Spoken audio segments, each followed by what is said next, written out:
Hi, boys and girls. Welcome to OCD Recovery. I am Momin, and today I want to do a video about loss of control or losing control, which is common amongst like many themes in OCD, and I think it's one of the most common issues and fears that we have with OCD in general. So, before I go on, please like this video, please subscribe to our channel, please leave comments and feedback. Let us know what other topics you want to hear, and let me know if you like this video or not, or if you want to have more information on this or a better explanation. And I will try to explain this better in the comments and let you know what I think. So anyway, so yeah, I I want to go forward with this and just talk about a little bit about my own experience with contamination OCD as well, and how loss of control factored into that, and also just touch upon like the general various aspects of that fear of losing control.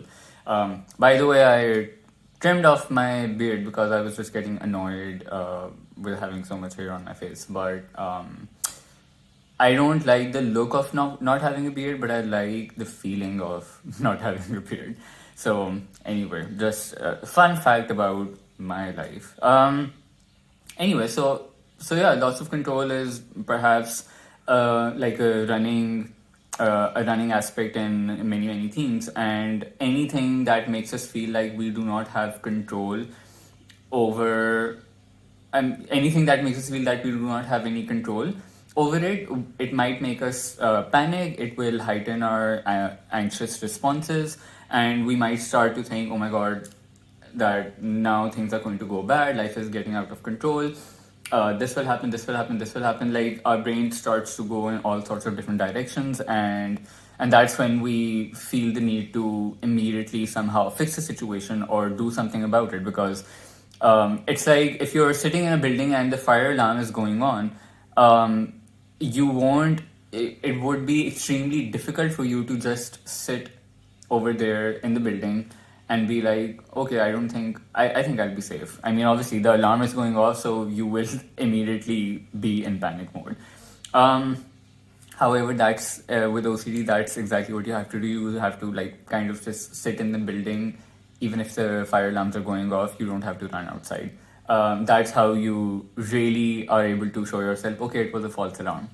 But I'll get to that in a bit. So yeah, so when we feel that loss of control, there are various ways that we might try to exert or feel like we do have control. So one of the main ways is through compulsions. So for me, for example, because it was contamination OCD, so there were things that I was doing that made me feel like I could get rid of mental and emotional contamination, because that was my main issue. There was physical contamination as well, but there was lots of like mental and emotional contamination as well. So I was doing those compulsions to feel like, okay, this will not get to me, this will not affect me, this will not ruin my life.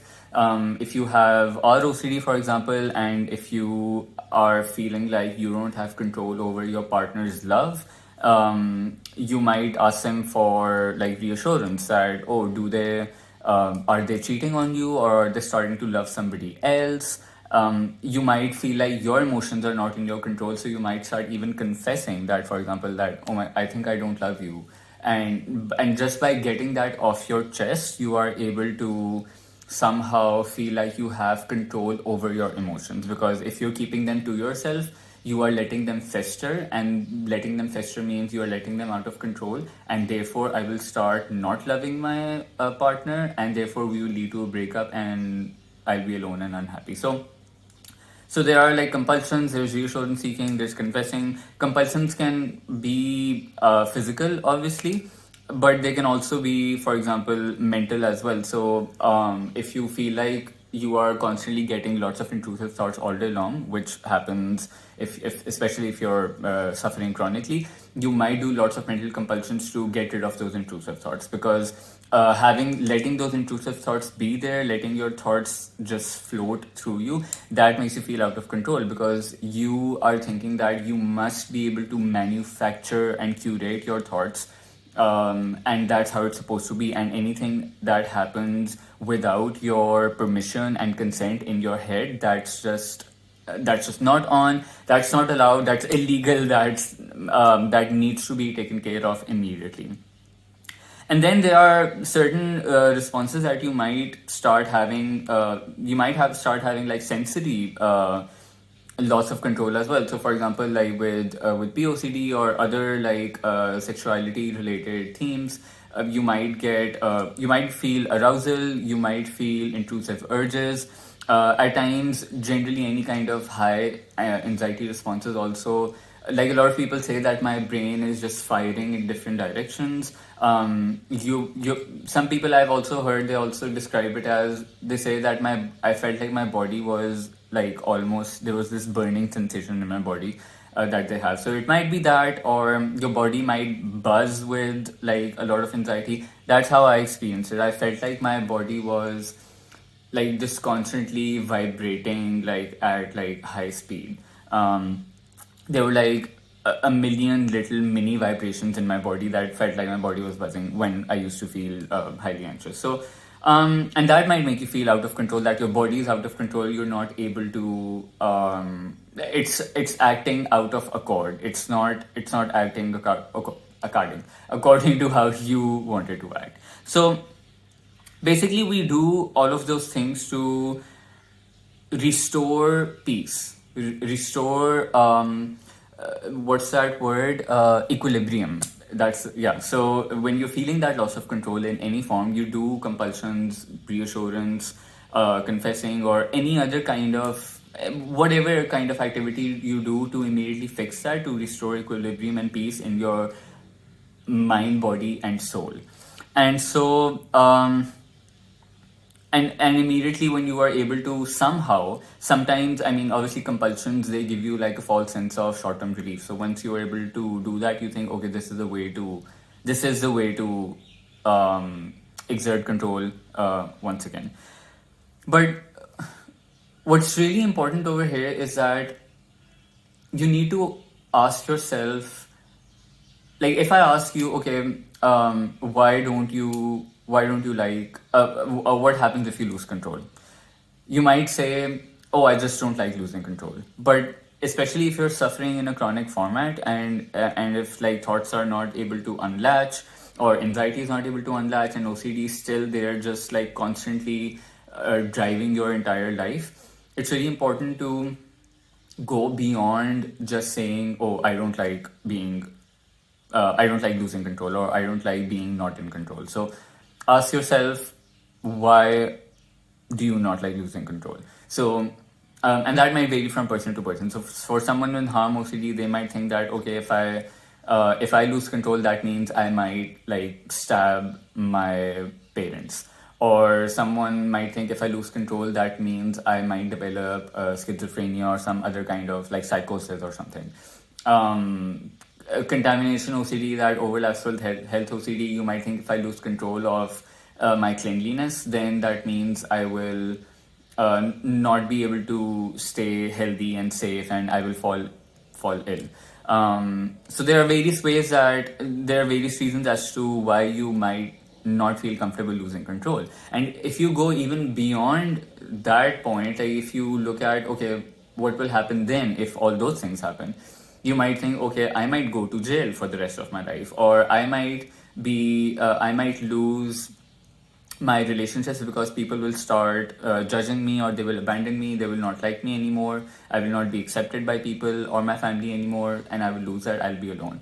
Or you might think that I'll just be extremely sad for the rest of my life, I'll be miserable, and I won't be able to take that. So when you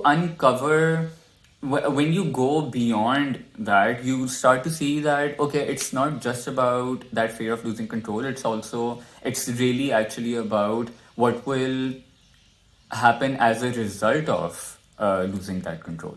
So, and usually it comes down to that fear of feeling lonely or unhappy, or and just not feeling good in your life, or just not being able to live the life that you had planned for yourself, or that you envisioned for yourself.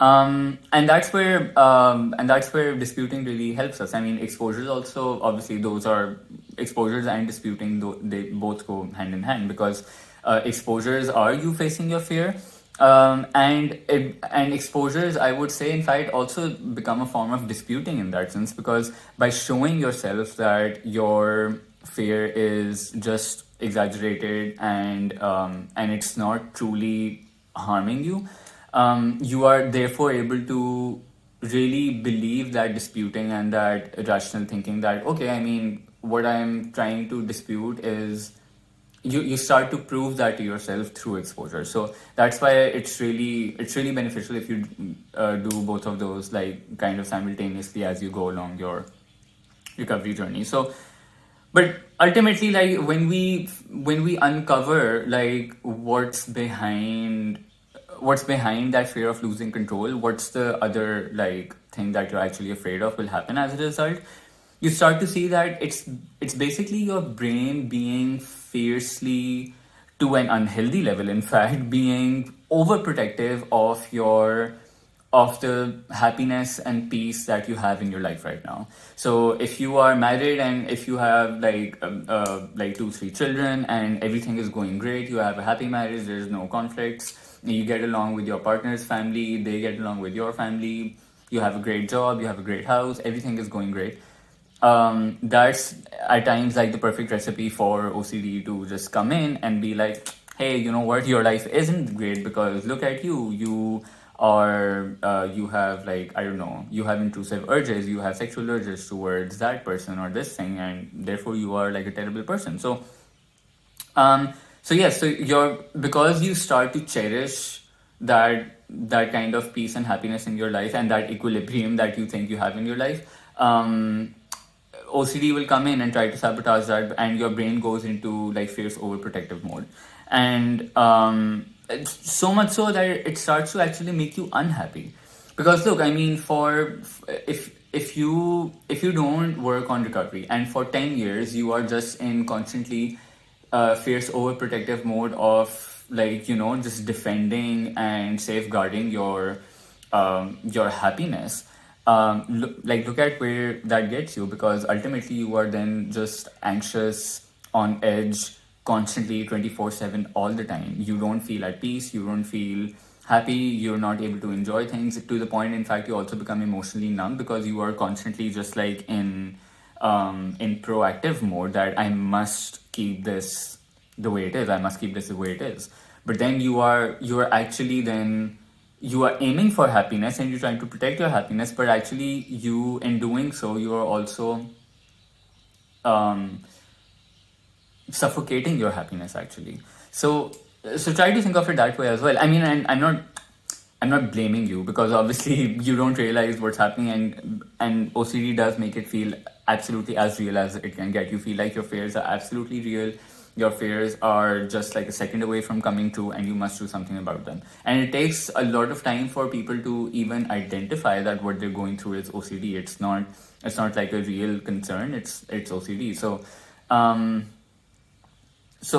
I'm not asserting any kind of blame on you for that, but just saying that having that perspective that you are actually, by trying to overdo the, like, protection and safety of your well-being, you are actually going in the opposite direction and not doing anything for your well-being. So when I was planning this video out, and I was thinking of like different things that I can touch upon and like talk about in this video, in my head I just kind of went on this like this philosophical rant in my own head, because I was trying to also just think that where do humans get that idea that control is a good thing in the first place?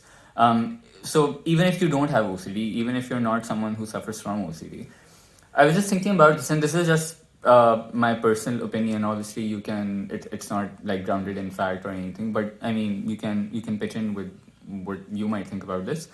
But I was just thinking that, I mean, ever since we are born, especially in this day and age, I was born in '94, so even then it was this way. So especially people who are born in early 2000s and beyond, it's even truer for them. That ever since the day we were born, we are constantly fed these certain messages and these ideas that, like, they are guides and steps and plans for anything that you want to do in life. So what I'm trying to say is, for example, it can be I don't know, like 10 ways that you can be the most successful businessman, or 6 ways that you can achieve inner peace, 20 things that you should do to live a long life. I don't know, 7 ways you can, 7 habits of, I don't know, like what's that book called as well? 7 habits of something something intelligent people or something. Um, I don't know, 8 ways you can be, you can expand your art career, or like there are these like random. Everything is just broken down into steps and methods and guides and plans, very strict like regimes almost. And I think the underlying message that we get from everything being so methodical is that by that we can truly manufacture and curate and calculate not just the paths that our life takes, but ultimately we also think that we can also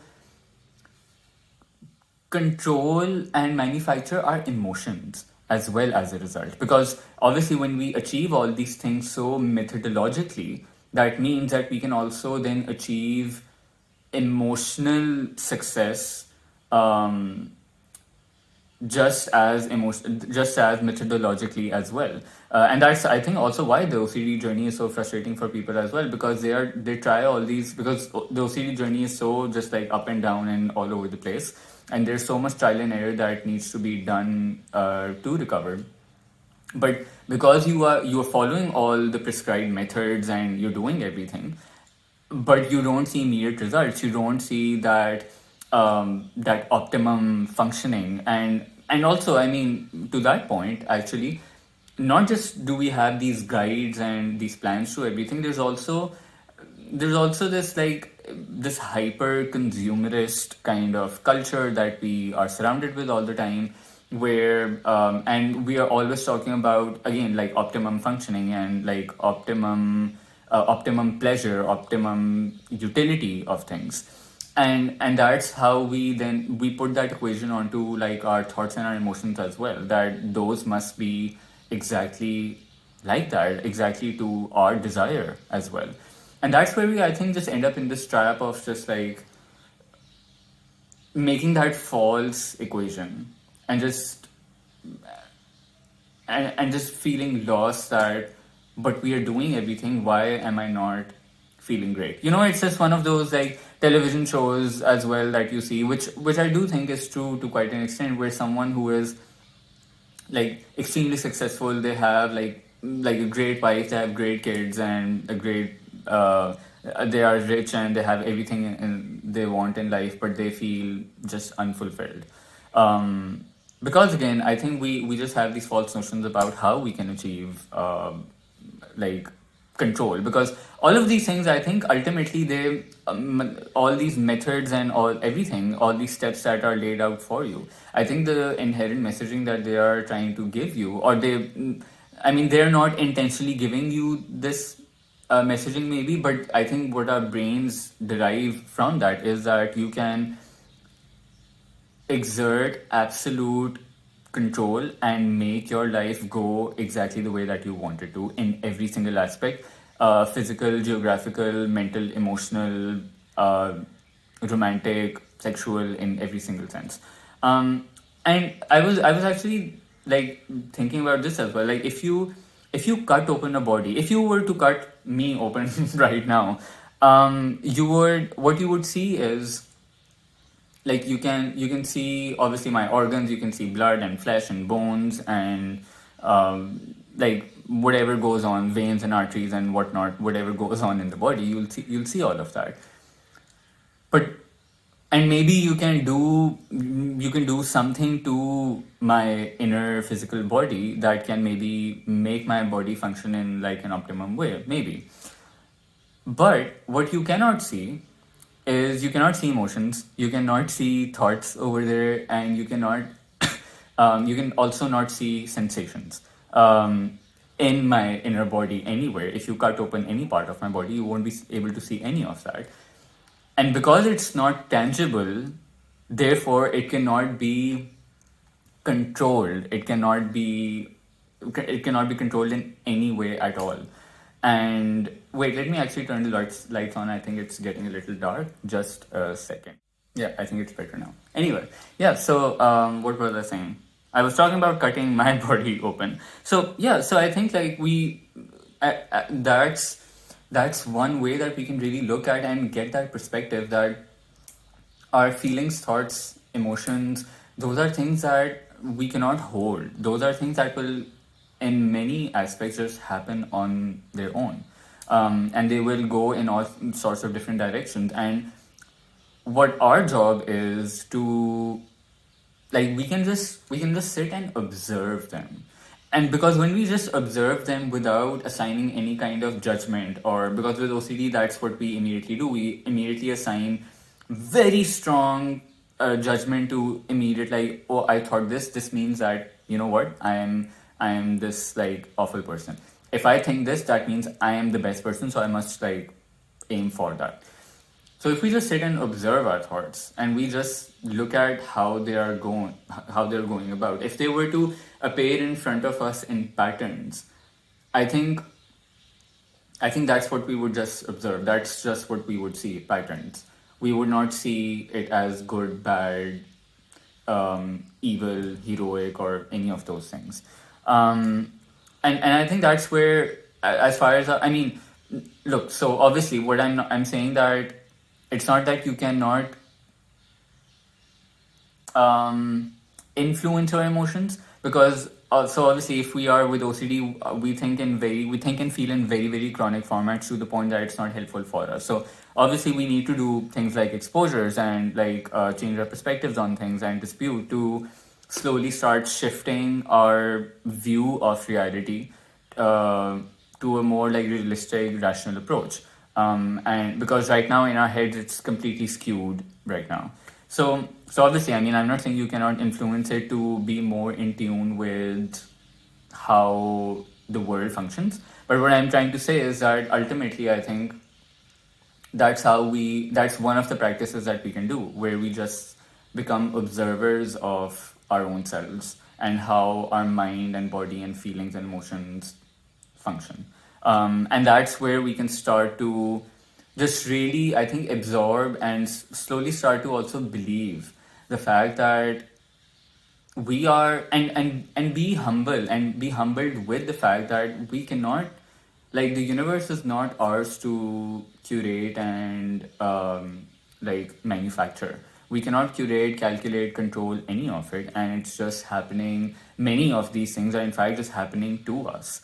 Obviously you should aim for your goals and dreams and all those things, pursue all those things, but I mean, largely you should also just recognize your capacity as one single human being. You cannot exert control. There are so many things where you cannot exert control over yourself, other people, life at large, and that's a starting point. That realization, that acknowledgement, and that embracing that fact is, I think, one of the starting points where you can really start to just slowly, on a molecular level almost, start believing that I actually don't need control. Like, what I have grown up thinking, what I believe is necessary for my life right now, that's not needed. That's not a necessity to live my life. I can live my life even without that control. In fact, I think that's actually a good thing that we don't have that much control over our life, because, or like the world, because if we did have all that control in life, like, we wouldn't even know what to do with it, to be honest. Like, we wouldn't know how to exercise it and how much of it to exercise and where to exercise it. I think that's one of the things that come with, when, like, even when you like dissect a character in literature or something, often the downfall of that character is because they get too much power and they don't know what to do with it then. So anyway, I just like went on this like entire like philosophical trajectory, and then I just started to think like, what does it even mean to live a life? Is life meant to be curated? And I wrote this down as well, like, is it meant to be controlled by us? And do we happen to life, or should we like let life happen to us? And obviously I think I mean, it's a balance of both, but I think with OCD suffering, we forget the second part of it, that we also have to let life happen to us. We have to let our surroundings and our environment happen to us rather than us happening to it constantly. Because that's what then drives our complete fair cycle. And I think we are eventually that's where we just eventually drive ourselves so in the ground about why the hell are things not going our way. You can also like flip the perspective, to be honest, as well. Like with compulsions, you're doing compulsions because you want to feel in control. You want to feel like you are the master of your universe, and you can do things the way you can make things around you happen the way you want them to happen.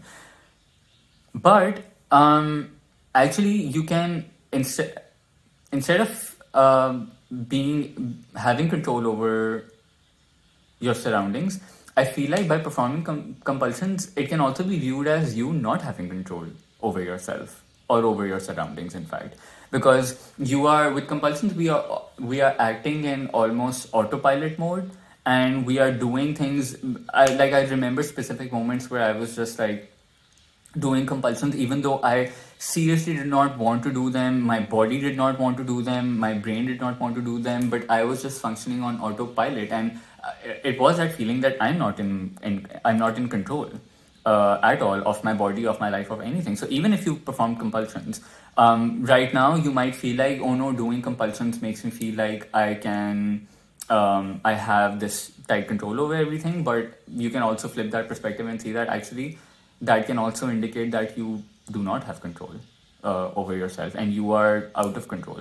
And by not doing compulsions and by resisting compulsions, and not giving into them and not letting OCD drive your life, I think in fact that's what kind of restores some sense of peace and control over your life. And that's what we say. Like that's I mean, one of the things that we say is that you need to like take your life back from OCD and not let it be the curator and the driver of your life. You can live your life the way you want to. So and that's in some ways like the healthy form of control that you can exercise over your life by not doing compulsion. So control inherently is not a good or a bad thing, but how we exercise it and where we exercise it, I think, is perhaps a real question over here. So yeah, I mean, compulsions are not all what you're making them out to be. In fact, and exposures are like a very very essential tool for experiencing that fear of losing control. So initially, obviously, when you do those exposures, you will feel probably very overwhelmed. You will feel extremely fearful of, oh my god, now I've done this exposure, and now you know what, life is about to end. I remember when I was doing my exposures, in my head I was thinking, my life better not blow up after this, and my life better not be ruined after this, because I will so regret doing this exposure then, and because that will mean that all my fears were real, all my fears were true, and I was right in doing my compulsions. So why have I done this? So I hope that does not happen. I hope I am proven wrong, and I hope these exposures truly do work. And well, they did. So yeah, you will feel like your thoughts are racing, your emotions are racing, you're not in control of any of it, and that's where you can really practice not trying to control your thoughts, emotions, or sensations in your body. Don't try to make them go away. Don't try to solve them or fix them or make them quickly go away. Just be, like I said, just be an observer of them. Just see that, okay, if I am triggered, and obviously, I mean, this is not the calm voice that you will have in your head at that point, but I mean, in practicality, what I'm trying to say is, what you can demonstrate to yourself is that you can say that, okay, whatever is happening in my body, whatever is happening emotionally, let me just look at it from an observer point of view. I'm someone, it's kind of like almost like a lab experiment, that you are just viewing yourself as an observer, just seeing, okay, how does my body react when I truly do let the trigger just be there. If I let the trigger be there, if I let the heightened emotions and sensations and thoughts be there, what does my body do? How does it react? How is it behaving? What sensations am I getting? Um, just try doing that. Try sitting back and doing that. And I hope that really does help you in that moment where you are able to, and that's where you start to realize, where your brain starts to believe that, you know what, theoretically, what I knew about doing exposures and not exercising control, I think that might be true. That's where you start to put cracks in that big bad belief that you've held so far about um, discomfort and why it's terrible and whatnot. Nick recently did a video on which is called like is feeling anxious really that bad? I think you can watch that. That would be really helpful. And also Kirsty did like a video a long time back. You can manually search it. It's called getting comfortable with feeling discomfort on the journey. And I think it talks a lot about this. She's also done one on fear of losing control, so you can watch that in conjunction with this, and maybe the two can make up like a bigger piece of information and awareness for you. Um, yeah, and just take this lesson of not having to control everything to other areas of your life as well. Let life happen to you. Let experience all the small things in life, and get curious about yourself as a person. Explore like things that you have not explored before. Things that you have always been like, you can try exploring those and try see where that takes you.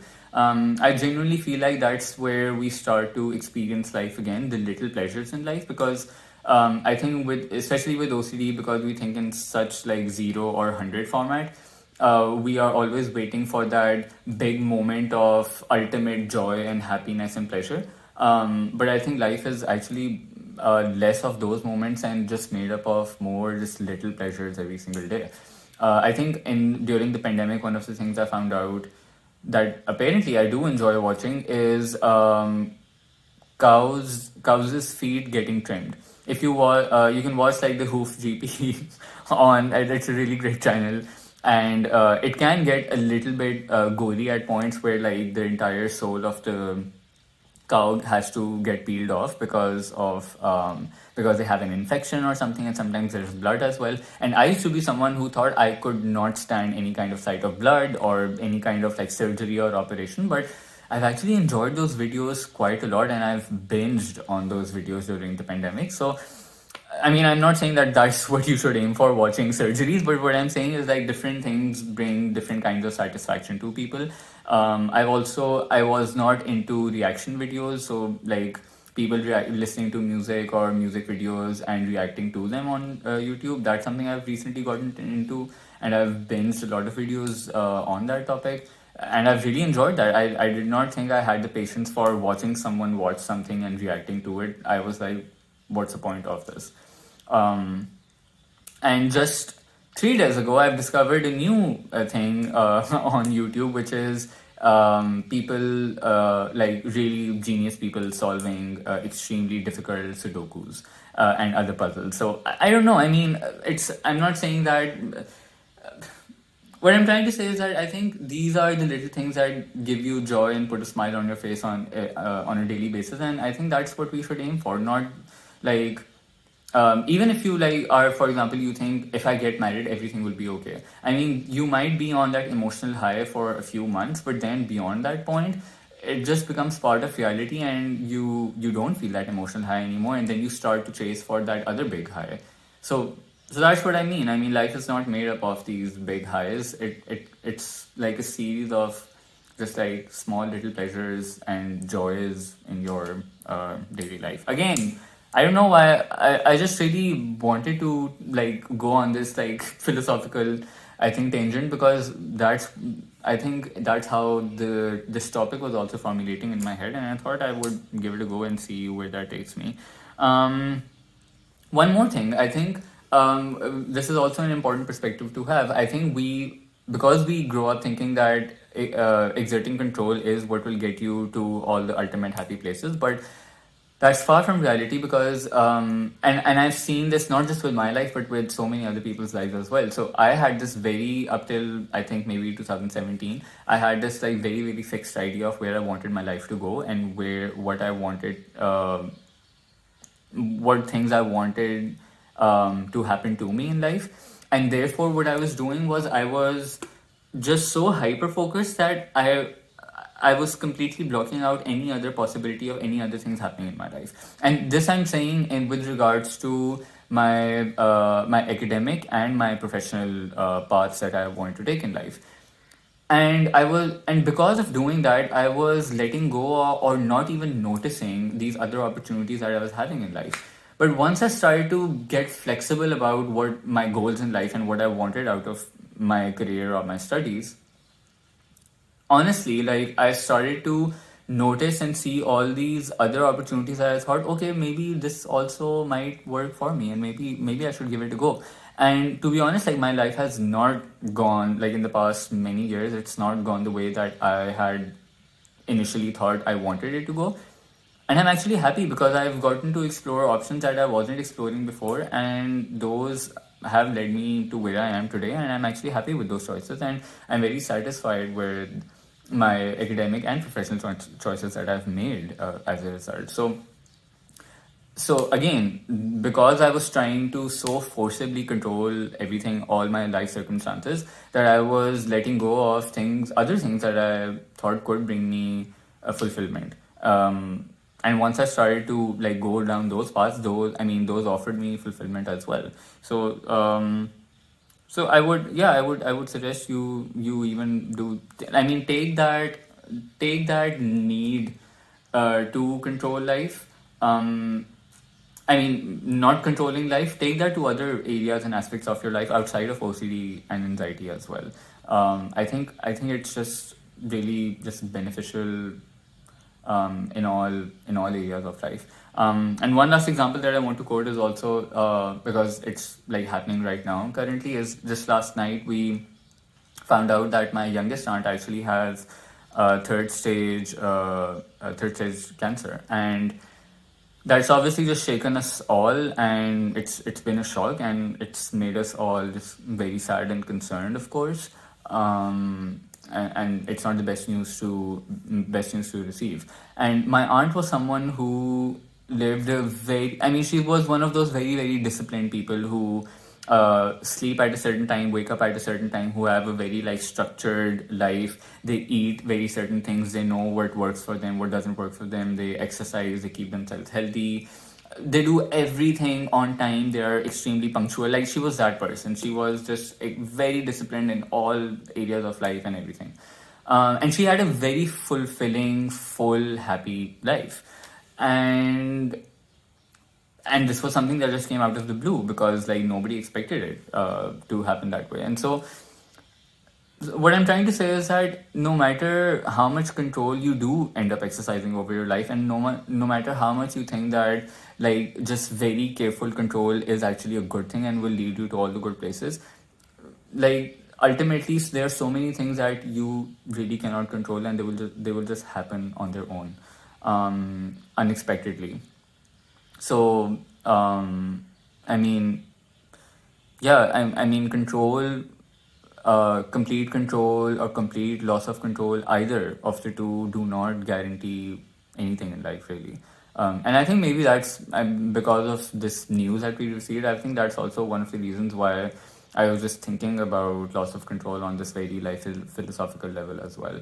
Because obviously it just like got me thinking about life at large and what life means and all those things. Anyway, but I hope this video helps. This is probably one of my longest videos that I've ever done, but I hope you liked this. I hope it resonated with you on some level. And I'll see you guys soon with another video, and maybe on a more cheery note as well. I mean, I'm leaving you on this like sad note, but I'll see you with higher spirits perhaps in the next video. Take care of yourselves. Bye bye.